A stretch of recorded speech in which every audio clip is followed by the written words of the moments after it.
पिछले क्लास में हम लोग क्या किए थे? पिछले क्लास में हम लोग ये वाला rate of duty and with rate of exchange के बाद हम लोग इसका वैल्यू निकाल के टोटल कॉस्ट कितना होने वाला है वो निकाले थे। इसके बाद हम लोग क्या करने वाले, इसका ही सेकेंड क्वेश्चन करने वाले हैं, जहाँ पे इलस्ट्रेशन 2 दिया हुआ है। इलस्ट्रेशन 2 में क्या दिया हुआ है? यहाँ पे दिया हुआ है rate of duty with exchange, rate of exchange. तो एक्स जो पर्सन है वो इंपोर्ट किया सर्टेन गुड्स, इंपोर्ट किया, जिसका एसेसेबल वैल्यू है क्या? 1 लाख। तो जो ये 1 लाख है, ये 1 लाख तुम्हारा क्या है? यूएस डॉलर में है। तो इसको हम लोग को कन्वर्ट करना होगा हम लोग का एक्सचेंज रेट पे, मतलब हम लोग के इंडियन करेंसी में कन्वर्ट करना होगा। ठीक है। तो इंडियन करेंसी में कन्वर्ट करने के लिए हम लोग कौन सा चीज अप्लाई करते हैं? ये वाला लॉजिक अप्लाई करते हैं, एक्सचेंज रेट वाला लॉजिक। वहां पे क्या बोल रहे हैं? अगर वो इंपोर्ट करता है तो हम लोग क्या करेंगे? फर्स्ट बिल ऑफ एंट्री जिस दिन फाइल किया उस दिन का जो एक्सचेंज रेट है वो हम लोग लेने वाले हैं। क्या बोले फिर से?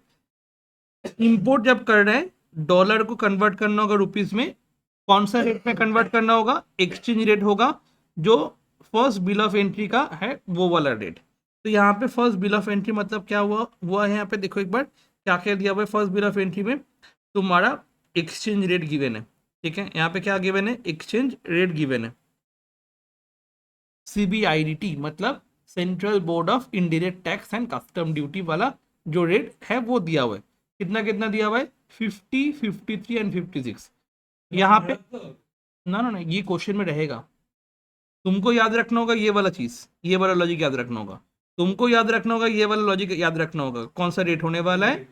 वो करते करते ठीक है, कितना परसेंटेज होने वाला है और कितना रेट होगा, ये सब क्लियर। तो यहाँ पे date of bill of entry दिया हुआ है। तो एक्सचेंज रेट वाला कौन सा चीज हम लोग लेते हैं? जो बिल ऑफ एंट्री वाला है वो वाला लेते हैं। बिल ऑफ एंट्री मतलब क्या होता है? तुम्हारा जो सामान है, इंपोर्ट वाला सामान है, वो तुम्हारे कंट्री के अंदर घुस गया, वो बिल ऑफ एंट्री होता है।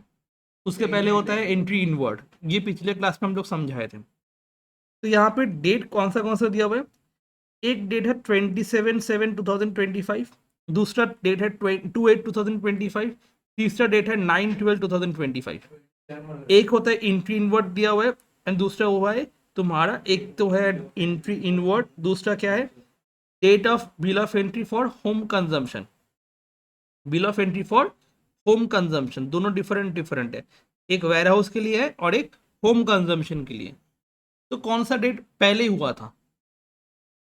यहाँ पे क्या बोला था? रेट कौन से लेना है? फर्स्ट बिल ऑफ एंट्री का जो डेट है वो जो रेट है वो लेना है। तो फर्स्ट बिल ऑफ एंट्री का रेट कौन सा है? 27/7/2025। दैट इज कितना रेट है बताओ? 50 रुपीज है। क्लियर हुआ? That is date of filing of first bill of entry. यहाँ पे लिख के रख दो नीचे अगर जगह है तो। Date CBIDT different different dates prescribe किया है डिफरेंट डेट पे। तो हम लोग को कौन सा डेट, हम लोग को कौन सा डेट चाहिए होगा? जो एक्सचेंज रेट होगा वो पहला बिल ऑफ एंट्री जब फाइल हुआ वो वाला डेट पे। पहला बिल ऑफ एंट्री मतलब 27/7, 2/8, 9/12, इन तीनों में से कौन सा बिल ऑफ एंट्री पहला है बताओ? 27, इसीलिए हम लोग क्या लिए? 27/7 वाला लिए। सीबी यहाँ पे ओके ओके ओके, ये वाला चीज क्या दिया हुआ है? यहाँ पे देखो लिखा हुआ है एक्सचेंज रेट कौन प्रेस्क्राइब करेगा? डिक्लेयर्ड बाय CBIC मतलब central board of direct taxation. तो हम लोग एक्सचेंज रेट किसका लेने वाले? ये एक्सचेंज रेट जो लेने वाले वो किसका लेने वाले? CBIDT का। ओके, एकदम एक्सचेंज, एक्सचेंज रेट हम लोग लेने वाले हैं डिक्लेयर्ड बाय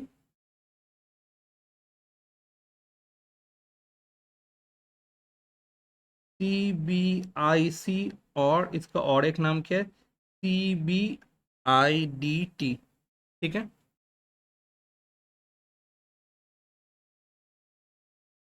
ये वाला हम लोग लेंगे। ठीक है, जो RBI वाला है, जो RBI वाला रेट है उसको हम लोग कंसिडर भी नहीं करते फॉर एक्सचेंज रेट, याद रहेगा। ठीक है, RBI वाला जो रेट है उसको हम लोग कंसिडर भी नहीं करते फॉर एक्सचेंज रेट।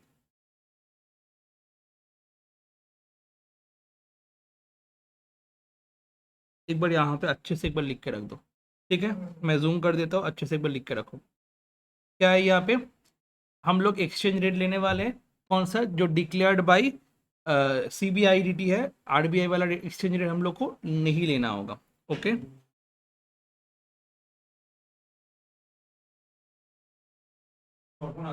ना, उसका मम्मी का तबीयत खराब है, ठीक है।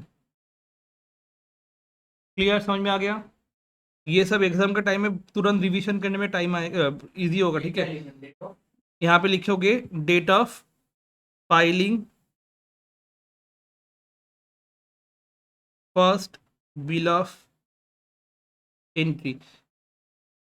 फर्स्ट बिल ऑफ एंट्री जब फाइल हुआ है वो वाला डेट का हम लोग को लेना होगा। दैट्स वाई कौन सा एक्सचेंज रेट लेना होगा, एक्सचेंज रेट CBDIT वाला @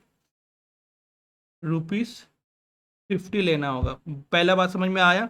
यहाँ पे जो रेट ऑफ RBI है ये कोई काम का नहीं है, ये कोई भी काम का नहीं है, काट के रखो वहाँ पे। अभी तो कस्टम ड्यूटी चाहिए होगा ना, अब कस्टम ड्यूटी हम लोग को चाहिए होगा, ठीक है। तो यहाँ पे जो इंपोर्ट हुआ है उसका हम लोग को रेट कौन सा लेना होगा, रेट ऑफ कस्टम ड्यूटी कौन सा होगा। यहाँ पे इंपॉर्टेंट है ये वाला और ये वाला, और ऊपर में डेट दिया हुआ है, ठीक है। और एक एसेसेबल वैल्यू डॉलर में दिया हुआ है कितना, 1 लाख। तो 1 लाख को पहले हम लोग को कन्वर्ट करना होगा किसमें, रुपीज में। तो कितना हो जाएगा, $1 एकदम 1 लाख अभी कितना हो गया रुपीज में, 1 lakh into 50 equals to 50 lakh. Clear, देखो एक बार समझ में आ गया। इसके बाद नेक्स्ट वन हम लोग को रेट लेना होगा। अच्छा लिख लो एक बार, ओके। तो अब यहाँ पे देखो रेट कौन से लेना है, तो रेट कौन से लेना है बताओ यहाँ पे, जल्दी से बताओ रेट कौन से लेना है। रेट ऑफ ड्यूटी क्या होने वाला है, यहाँ पे पढ़ के पहले बताओ रेट ऑफ ड्यूटी क्या होने वाला है।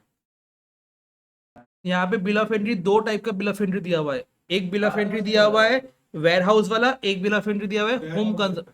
वेयर हाउस वाला क्यों लेना है, क्योंकि यहाँ पे क्या बोला है, बिल ऑफ एंट्री और entry inward whichever is later, ठीक है। तो बिल ऑफ एंट्री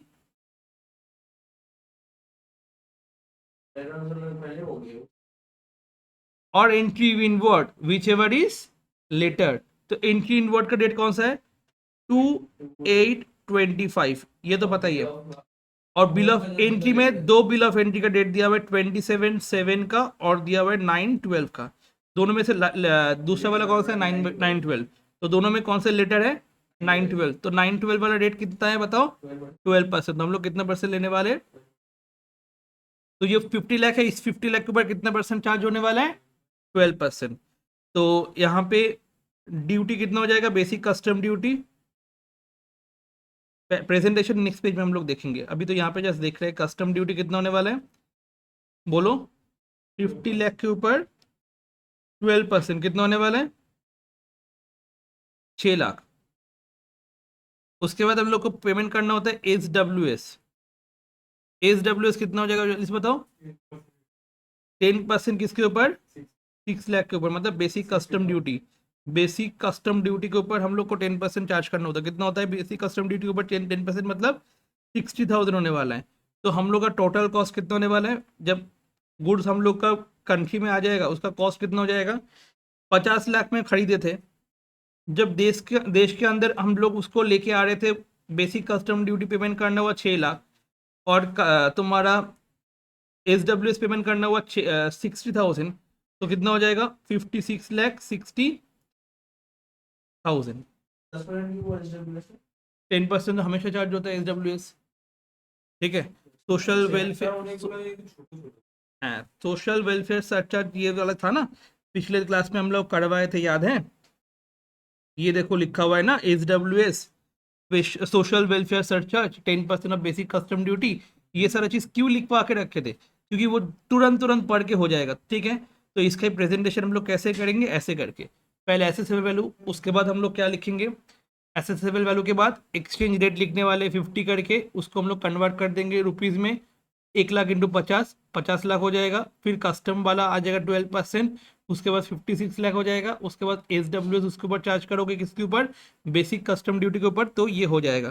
तो हम लोग क्या किए, 6 लाख के ऊपर हम लोग चार्ज किए, और ये दोनों को मल्टीप्लाई करके ये आया। और बेसिक कस्टम ड्यूटी किसके ऊपर हुआ, 50 लाख के ऊपर 12%। ठीक है, चलो एक बार देख लो अच्छे से। और यहाँ पे दिया हुआ है रेट ऑफ एक्सचेंज, डेट दिया हुआ है first bill of entry 2725, rate of duty, date of bill of entry for home consumption, और date of entry in word whichever is later. यहाँ पे देखो लिखा हुआ है bill of entry for home consumption, okay, warehouse वाला नहीं, home consumption, clear, bill of entry for home consumption, clear, warehouse वाला नहीं, ओके। यहाँ पे देखो, यहाँ पे भी देखो बिल ऑफ एंट्री में क्या दिया हुआ है, अगर वेयर हाउस में रखेंगे देखो वहाँ पे भी दिया हुआ है bill of entry for home consumption. ठीक है, तो वेयर हाउस वाला डेट हम लोग इंपॉर्टेंट नहीं है। वेयर हाउस वाला डेट में जो तुम्हारा रेट है वो इंपॉर्टेंट है फॉर एक्सचेंज वाला पोर्शन के लिए। बात समझ में आया कि नहीं आया। नेक्स्ट वाला पॉइंट हम लोग को पढ़ना होगा taxable event in case of export, page number 290 में ही दिया हुआ है। Taxable event in case of export, जल्दी से देखो सेक्शन 16, एक्सपोर्ट कमेंसेस। एक्सपोर्ट कब कमेंस होगा, when the shipping bill in respect of export of goods is file. जब शिपिंग बिल फाइल होगा तब एक्सपोर्ट क्या हो जाएगा, शुरू हो जाएगा। और एक्सपोर्ट कंप्लीट कब होगा, when such goods crosses the Indian territorial waters. That means suppose मेरा ये इंडियन टेरिटोरियल वाटर्स है, ठीक है, ठीक है, ऊपर में इंडिया का मैप छोड़ सोचो, ठीक है, नीचे ये है। अब यहाँ पे क्या हुआ, शिपिंग बिल पहले फाइल हो गया, एंड उसके बाद जो जहाज है वो इंडियन टेरिटोरियल वाटर को क्रॉस कर गया। तो जब क्रॉस कर जाएगा वो एक्सपोर्ट, हम लोग को बोलेंगे कि एक्सपोर्ट कंप्लीट हो चुका है। ये नहीं कि उसके पास जब पहुंचेगा वो सब नहीं सोचेंगे। Export border cross, Indian territorial water, border border use होता है लैंड के लिए, एंड एकदम ठीक है। जो भी टेररिस्ट आते हैं कहाँ से आते हैं, टेरिटोरियल वाटर से आते हैं, और जो भी डिस्प्यूटेड बॉर्डर है उस वहाँ से आते हैं। तो टेरिटोरियल वाटर से जो मुंबई में ये हुआ था ना, वहाँ पे था ना, इंडियन टेरिटोरियल वाटर से आया था, ठीक है वो। तो उसके टाइम में, उस टाइम में हम लोग क्या करेंगे, गुड्स एंटर्ड फॉर एक्सपोर्ट, अगर सी एयर ये सबसे जा रहा है,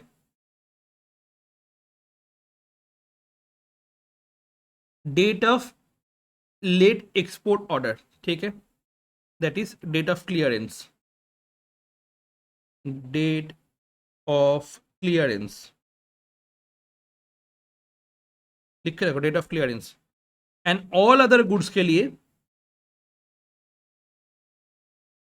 गुड्स अगर एंटर करते हैं अंडर सेक्शन 50, ठीक है,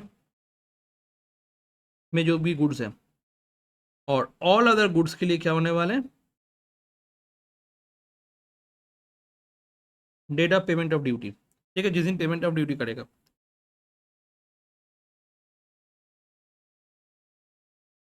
shipping bill irrelevant for rate of duty, that means shipping bill का कोई भी हम लोग का रेट नहीं चाहिए। एक तो है क्लियरेंस वाला और दूसरा है डेट ऑफ पेमेंट वाला। शिपिंग बिल का कोई भी रेलिवेंस नहीं है, ठीक है, शिपिंग बिल इरेलीवेंट है, कोई भी रेलिवेंस नहीं है उसका रेट ऑफ ड्यूटी के केस में। डन। तो अब हम लोग एक काम फिर से करेंगे, ये वाला rate of duty with rate of exchange. X import certain goods, assessable value 2 lakh, और रुपीज में दिया हुआ है क्योंकि वो एक्सपोर्ट कर रहा है, ठीक है। तो इंडिया में जब एक्सपोर्ट कर रहा है, इंडिया से एक्सपोर्ट करे, वो तो रुपीज में जाने वाला है ना, वहां पे जाके बाद में कन्वर्ट होगा वो अलग बात है। उसके बाद डेट दिया हुआ है 27/2 27/7/2025 और एक दिया दिया हुआ है 22/8/2025। एक है शिपिंग बिल वाला और दूसरा है डेट ऑफ एक्सपोर्ट ऑर्डर। तो ड्यूटी वाला पार्ट में ठीक है क्या होगा, शिपिंग बिल इरेलीवेंट है फॉर रेट ऑफ ड्यूटी। तो रेट ऑफ ड्यूटी के केस में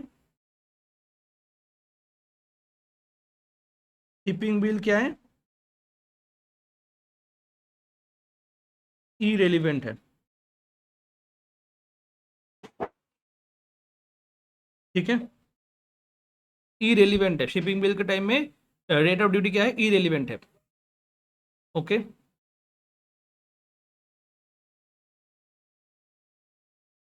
लिख लिए। तो यहाँ पे ये जो शिपिंग बिल वाला रेट है ये तो इरेलीवेंट हो गया फिर, है ना। तो कौन से रेट होने वाले हैं, 10% रेट, समझ में आ गया। कौन सा रेट होने वाला है, 10% का रेट होने वाला है। तो पहले 2 लाख दिया हुआ है, ठीक है। अब exchange rate as per RBI वाला भी कोई भी काम का नहीं है। हम लोग कौन सा रेट लेते हैं, एक्सचेंज रेट लेते हैं सीबीआईडीटी। कौन सा डेट में हम लोग करने वाले हैं, जल्दी से बताओ कौन सा डेट में हम लोग करने वाले हैं।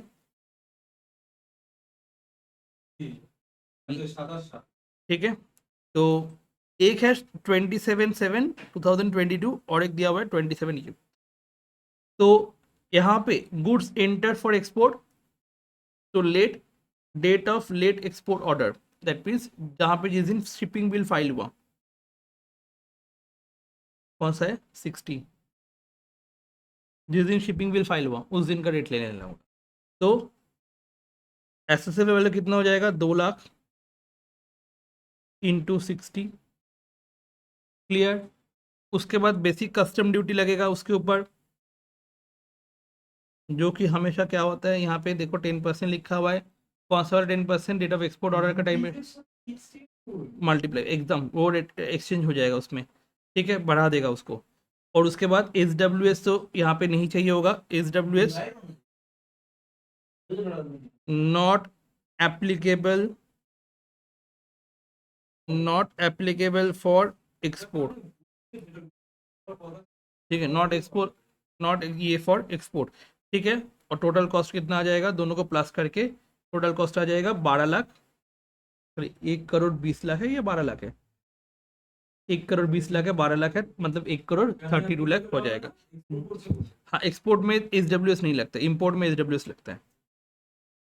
देखो, ठीक है, export not liable for S, ठीक है। एस किसके लिए लगता है, S at the rate 10% of basic custom duty for import only, not applicable for export, ठीक है। एक बार रख दो कि एक्सपोर्ट से कोई भी सम्स नहीं आने वाले, तो नो सम्स लिख के जस्ट रख दिया, ठीक है। अब इसके बाद जो भी ड्यूटीज वाला पार्ट है ना, ये पूरा ही थ्योरी है, ठीक है, ये पूरा ही थ्योरी आता है यहाँ से। Definitions 295 definitions. पहला डेफिनेशन गुड्स का है जो कि इंपॉर्टेंट है। गुड्स में क्या क्या इंक्लूड रहते हैं, एयरक्राफ्ट, वेसल, फिर stores, baggage, currency and negotiable instrument, any other kind of movable property, note, animal, birds are goods and liable to custom duty, ठीक है। तो गुड्स वाला पार्ट है इंपॉर्टेंट। इसके बाद इंडियन कस्टम वाटर्स इंपॉर्टेंट है। यहाँ पे जो हम लोग पढ़ रहे थे ना, इंडियन टेरिटोरियल वाटर, ठीक है, it extend to 12 nautical miles from the base line. जो बेस लाइन है, मतलब यहाँ पे सपोज ये बेस लाइन है, यहाँ से 12 नॉटिकल माइल क्या हो जाएगा तुम्हारा, इंडियन टेरिटोरियल वाटर्स हो जाएगा, ठीक है। उसके बाद इंडियन कस्टम वाटर्स क्या हो जाएगा, इट एक्सटेंड अब 120 nautical miles from base line এগুলো লাগবে না ইম্পর্টেন্ট। ना। उसके बाद Indian exclusive economic zone, it extend 200 nautical miles from the base line. ठीक है, तो ये वाला चैप्टर भी हम लोग का खत्म हो गया। ठीक है, कौन सा डिफरेंस नहीं आता है। ठीक है ना। उसके बाद हम लोग पढ़ने वाले ड्यूटीज। ठीक है, यहाँ से इंपॉर्टेंट। अच्छा, इसके बाद दिया हुआ है तुम्हारा ड्यूटीज। ठीक है, ड्यूटीज से सम्स आता है। ओके, थ्योरी भी आता है प्लस सम्स भी आता है। क्लियर, थ्योरी भी आता है प्लस सम्स भी आता है। तो ये सम्स हम लोग अच्छे से देखेंगे। तो फर्स्ट हम लोग एक एक करके बेसिक कस्टम ड्यूटी ये सब पढ़ लेते हैं, उसके बाद हम लोग जाएंगे वैल्यूएशन वाला चैप्टर में। तो बेसिक कस्टम ड्यूटी जो अभी तक हम लोग पढ़े थे, basic basic basic basic custom duty. ठीक है, ये क्या होता है? This is the general rate of duty and all goods are liable to duty at this rate. ठीक है, तो ये वाला रेट में तुम्हारा क्या हो जाता है? ड्यूटी चार्ज होता है। उसके बाद आता है एडिशनल कस्टम ड्यूटी और काउंटरवेलिंग ड्यूटी। ठीक है, मतलब और कस्टम ड्यूटी चार्ज करना। डिफरेंशियल रेट नहीं है। कौन सा एसेंशियल रेट? ना, स्टैंडर्ड रेट में ही हो जाएगा। प्रेफरेंशियल रेट कुछ कुछ जगह पे होता है, वो हम लोग के एग्जाम में सम्स के लिए इंपॉर्टेंट नहीं है। तो जो सम्स के लिए इंपॉर्टेंट है मैं वो मार्क कर रहा हूँ नॉट फॉर लेवल बस। ठीक है, नेक्स्ट ডিফারেন্সিয়াল রেট ক্রস করে দেবো। क्रॉस करो तो दरकार की छेड़ दे। To counter balance the impact of GST and compensation says additional duty is charged on the imported goods. That means क्या हो रहा है? हम लोगों के कंट्री में क्या होता है? जीएसटी एप्लीकेबल है, मतलब गुड्स का प्राइस फिर से बढ़ जाता है। ठीक है, तो यहाँ पे एक टॉय मैन्युफैक्चर हुआ है। टॉय मैन्युफैक्चर होने के बाद जो प्राइस था 120 था, उसको जब बेच रहा था वो जो सेलर है वो 5% और जीएसटी के साथ बेच रहा था। तो अभी उसका प्राइस कितना हो जाएगा? 120 प्लस 5%, दैट इज 126 में वो बेच रहा था। ये जस्ट छोटा वाला रेट लिए। अब क्या हुआ? और एक बिजनेसमैन है जो खुद मैन्युफैक्चर नहीं करके चाइना से माल मंगवा के वो इस इंडिया मतलब कंट्री में बेचता है। ठीक है, तो उसमें क्या हो जाता है? उसमें कंपटीशन को सही रखने के लिए हम लोगों के जो गुड्स है, जो मैन्युफैक्चर है, उन लोग को सेफ गार्ड करने के लिए, उन लोग को प्रोटेक्ट करने के लिए गवर्नमेंट क्या करता है? गवर्नमेंट तो पहले बेसिक कस्टम ड्यूटी लगेगा ही लगेगा। उसके बाद उस सामान को और महंगा करने के लिए जो जीएसटी वो लोग बाद में पेमेंट करता है, वो पहले उसमें जीएसटी लगा के फिर से उसका दाम बढ़ा के फिर बेचा जाता है। दैट मीन्स तुम्हारा कितना हो जाएगा? 126 हो गया। अब वही 126 वाला सामान तुम तो 126 में नहीं बेच सकते हो। जब बेचोगे तब उसमें तो जीएसटी लगने वाला है ना। तो 126 प्लस 5% जीएसटी मतलब तुम बेचने वाले 132 में। और इंडिया में जो मैन्युफैक्चर कर रहे हैं वो कितने में बेच रहा है? 126 में। तो तुम्हारा सामान क्या हो गया? महंगा हो गया। ऐसा क्यों करते हैं government? To protect and safeguard the Indian manufacturers. नहीं तो इंडियन मैन्युफैक्चरर्स अगर बंद हो जाएगा, सब अगर एक्सपोर्ट करने लगेगा तो इंडियन करेंसी तो बाहर जाएगा। और कभी भी अगर कोई भी प्रॉब्लम होगा तो इंडिया मैन्युफैक्चरिंग अगर नहीं कर सकते, अगर बिजनेस नहीं रहेगा इंडिया में, तो गवर्नमेंट को प्रॉब्लम हो जाएगा। इसीलिए क्या करते हैं? बिजनेस को सेफ गार्ड करने के लिए ये सब चीज़ लगाता है। तो यहाँ पे क्या हो गया? बेसिक कस्टम ड्यूटी लगा जाएगा। तो सीवीडी मतलब काउंटर वेलिंग ड्यूटी। सीवीडी का मतलब क्या हो जाता है? बताओ जल्दी से। Countervailing duty. तो सीवीडी कितना होता है? In lieu of IGST. CVD in lieu of GST compensation says CVD in lieu of excise duty on finished goods, CVD in lieu of VAT and CST. Clear? CVD in IGST bat এখন ना लगे ना। ठीक है, तो CVD under section 3 under section 3 clause 7 में IGST on imported goods क्या लगता है? आईजीएसटी लगता है इम्पोर्टेड गुड्स में। As per any article which is imported into India shall be liable to IGST. At such rate, IGST is applicable on the domestic supply on the same product in India. मतलब जो product तुम import किए वही product जो है उसके ऊपर तुम्हारा CVD कितना लगने वाला है, IGST वो लगने वाला है तुम्हारा उसी रेट पे। हो गया। इसके बाद valuation for levying IGST under section 3, ठीक है, क्लॉज 8, दैट मीन्स ये वाला E8।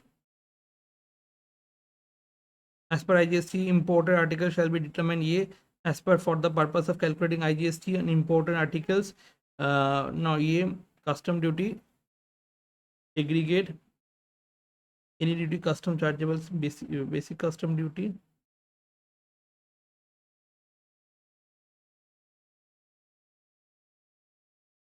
ठीक है, सेकेंड जस्ट imported goods पे IGST CVD के नाम से लिया जाता है। ओके, जो IGST है ना, ठीक है, वो IGST क्या हो जाता है, उसको IGST नहीं बोल के CVD अंडर सेक्शन 37 करके उस नाम से वो क्या करते हैं, वो लिया जाता है। ठीक है, एंड IGST का रेट होगा वो CVD का रेट।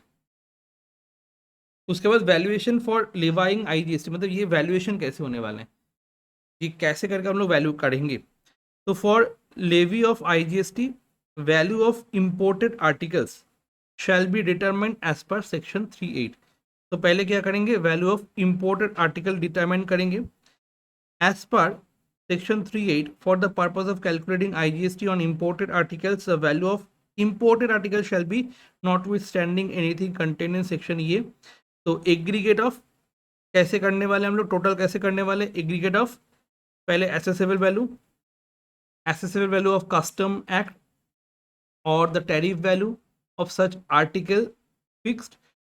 उसके बाद एसेसेबल वैल्यू के बाद हम लोग क्या करेंगे, any duty to customs chargeable अगर होगा वो करेंगे, दैट इज BCD मतलब बेसिक कस्टम ड्यूटी लगाएंगे, तो एसेसेबल वैल्यू हो जाएगा।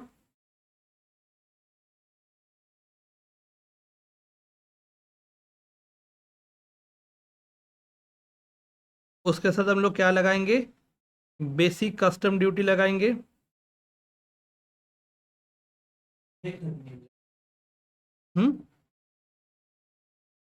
बेसिक कस्टम ड्यूटी लगाएंगे, नीचे कर देंगे ना, बेसिक कस्टम ड्यूटी लगाएंगे। ठीक है, उसके बाद any sum chargeable under the article of ये addition to the same manner duty of customer, ये जैसे SWS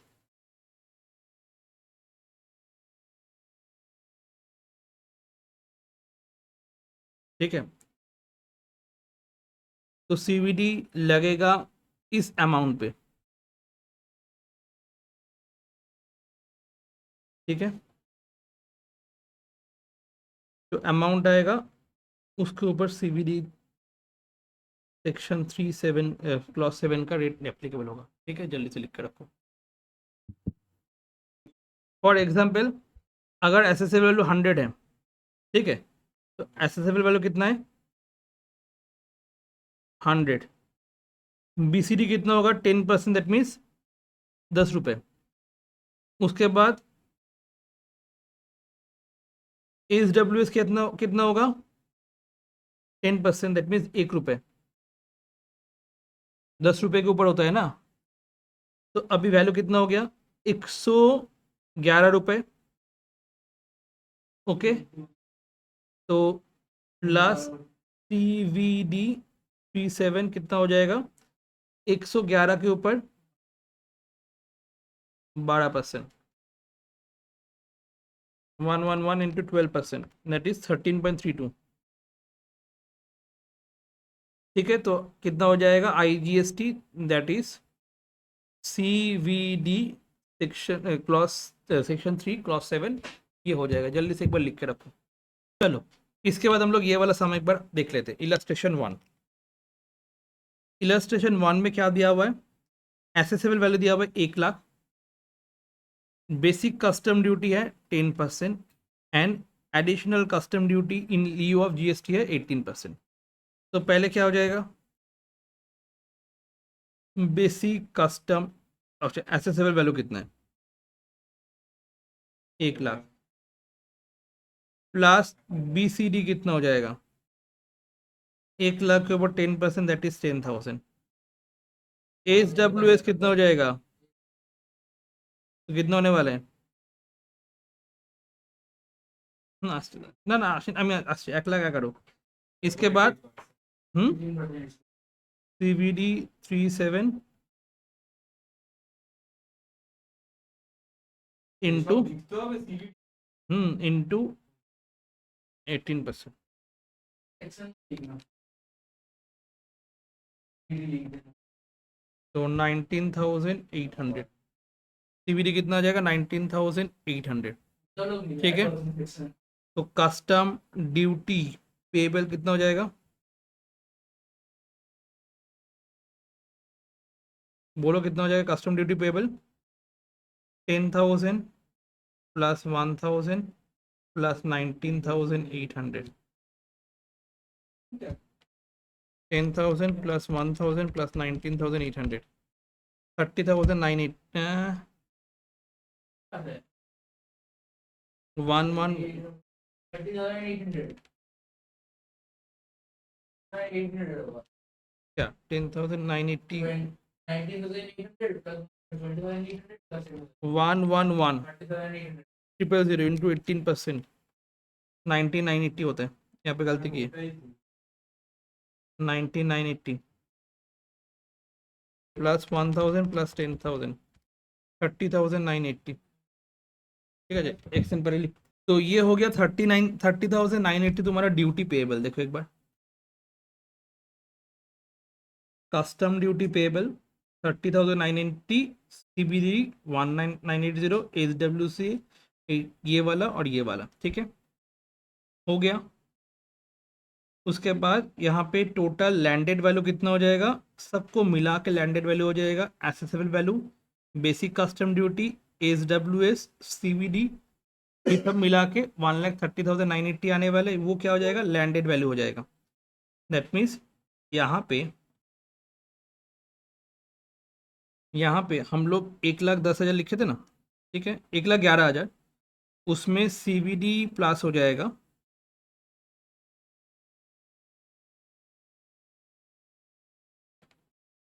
जो कि होने वाला है तुम्हारा